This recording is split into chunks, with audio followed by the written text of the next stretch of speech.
We've known for a long time that the building of the Keystone XL and Dakota Access pipelines are terrible ideas. And yet, nevertheless, Donald Trump issued executive orders to try to hurry their construction, which has been pretty embarrassing on the world stage. It also violates agreements made by the federal government and Native Americans. It's also outdated energy technology. There's also a lower and lower demand for crude energy. It would contribute to greenhouse gas emissions. The pipelines would not really create too many permanent jobs, the way Donald Trump likes to say.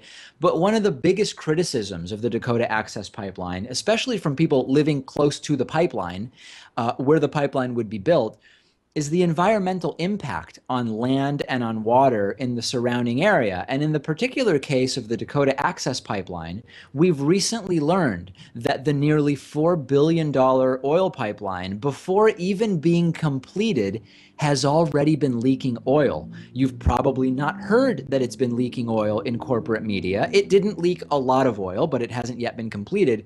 This is not some abstract concern about what problems might the pipeline cause in the future.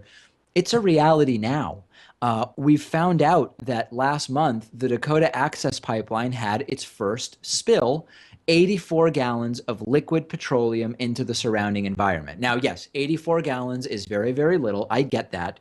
But it's already leaking and it hasn't even been completed yet. The pipeline is nearing completion and they've now begun loading oil into it in preparation for it becoming fully operational. Jan Hasselman, a lawyer for the Standing Rock Sioux tribe who has been protesting the pipeline's construction, said, quote, "They keep telling everybody that it is state of the art, that leaks won't happen, that nothing can go wrong. It's always been false. They haven't even turned the thing on, and it's shown to be false."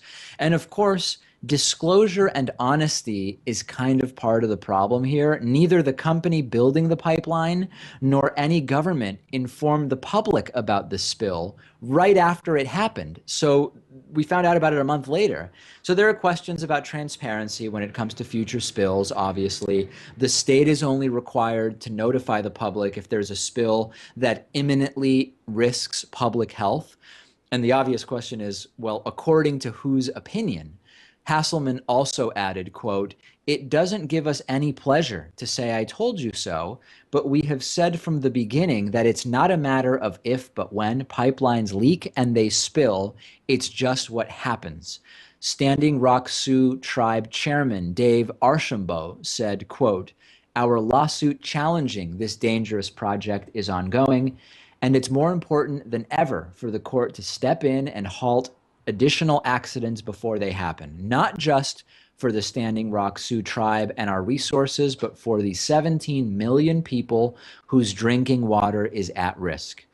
The United States is not even benefiting from this pipeline. We're talking about a foreign company using our natural resources for oil that is disproportionately going to go and be consumed by people in other countries.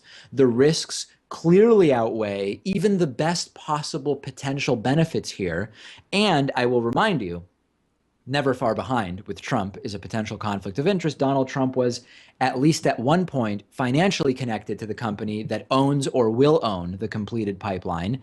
We have no real evidence that Trump has severed those financial ties, other than some advisor at some point saying that Donald Trump has figured out how to stop the conflicts of interest or whatever, which quite frankly means nothing to me. I mean, it's worth basically dog crap. It's of absolutely no value to us whatsoever.